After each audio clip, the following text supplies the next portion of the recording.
Hi. ఇప్పుడు మనం సగటు, మధ్యగతం, బాహుళకం మధ్య తేడాని తెలుసుకుందాం.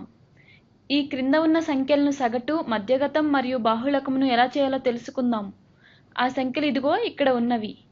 ఎవరైనా సగటు అంటే మనం ప్రతిరోజు వాడే సగటు అనే పదానికి సమానం. అది మీకు తెలుసు కదా. దీనిని అంకగణితం అని కూడా పిలవవచ్చు.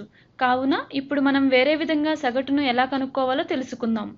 మనం ఇక్కడ వాస్తవానికి తెలియజేయాల్సింది ఈ సంఖ్యలన్నీ కూడదాం ముందు, మరియు ఎన్ని సంఖ్యలు ఉన్నాయో లెక్క పెడదాం. వాటితో భాగించాలి. కేంద్రస్థానపు కొలతలు చేయడానికి ఇది ఒక పద్ధతి.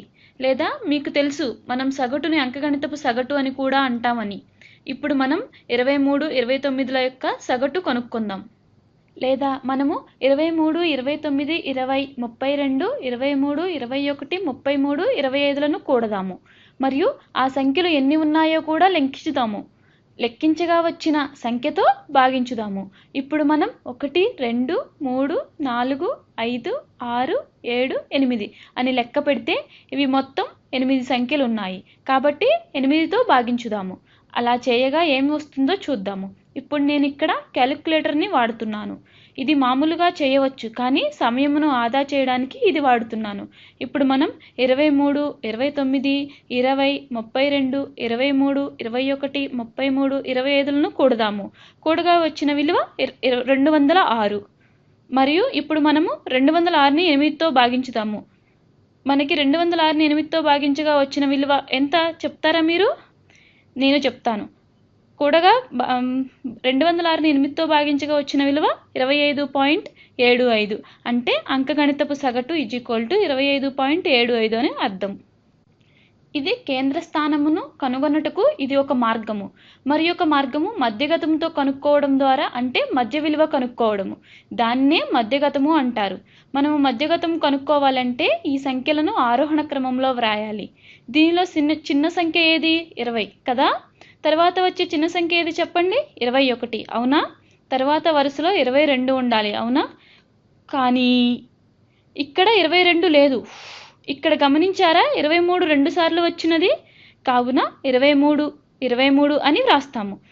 23 మరియు 23. ఆ తర్వాత చూసారా, ఈసారి 24 కనిపించట్లేదు. 25 ఉన్నది. అప్పుడు 26, 27, 28, 29 ఇంకేమీ లేవు కదా. తర్వాత 29 ఉన్నది. తర్వాత 32 ఉన్నది. 32 తర్వాత 33 ఉన్నది. 33. ఇప్పుడు మనం సంఖ్యలన్నీ ఒక క్రమంలో పెడదాం. వాటిలో మధ్య విలువ ఎంత? ఇక్కడ 1, 2, 3, 4, 5, 6, 7, 8 ఉన్నాయి. మనం వీటిని ఇంతకు ముందే లెక్కించాము కదా. అయితే వాస్తవానికి ఇక్కడ 2 మధ్య విలువలు వచ్చును. ఒకవేళ 2 సంఖ్యలు ఉంది, వాటిలో సంఖ్య సరి సంఖ్య అనొచ్చా? 2 సంఖ్యల మధ్య విలువగా రావచ్చు. అప్పుడు మనం మధ్యగతం కనుక్కోవడానికి ఆ సంఖ్యల యొక్క సగటు తెలుసుకొనవలెను. వాటిలో 23 ఒక సంఖ్య. ఆ సంఖ్య దానికదే మధ్యగతం కాలేదు కదా.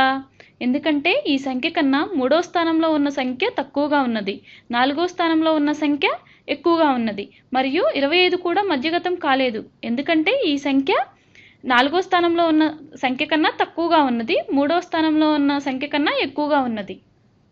కాబట్టి మనం ఏం చేయవచ్చు అంటే ఈ 2 సంఖ్యల యొక్క అంకగణితపు సగటును కనుక్కొని వచ్చే విలువని మధ్యగతముగా తీసుకోవాలి.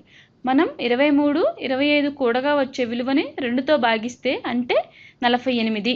23 + 25 2తో భాగిస్తే 24 వస్తుంది. ఇక్కడ 24 ఈ సంఖ్యలలో లేకున్నా ఇదే మధ్యగతము, ఇదే మధ్య సంఖ్య. ఇది కేంద్రస్థానం కొలతలు కనుక్కోవడానికి ఇది ఒక మార్గము. మనకి ఏదైనా సంఖ్య మధ్య సంఖ్య కావాలి అనుకుంటే చాలా స్పష్టముగా చెబుతున్నాను, ఈ విధంగా మనం దానిని కనుక్కోలేము. ఇది ఒక మార్గము. మధ్య సంఖ్య కనుక్కోవడానికి మళ్ళీ చెప్తున్నా, మధ్య సంఖ్య మధ్య సంఖ్య ఈ మొత్తాన్ని ఒక సంఖ్యతో చూపించాలి అనుకుంటే ఇప్పుడు ఇది వేరే ఒక పద్ధతి. ఈ మధ్యగతం కనుక్కోవడానికి ఇప్పుడు ఇది వేరే ఒక పద్ధతి. మధ్యగతం కనుక్కోవడానికి ఇప్పుడు మనం బాహుళకం గురించి ఆలోచిద్దాము.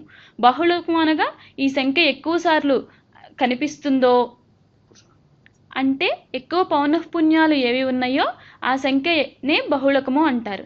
ఈ సంఖ్యలలో ఒక 23 తప్ప మిగతావి ఒక్కసారే కనిపించుచున్నవి.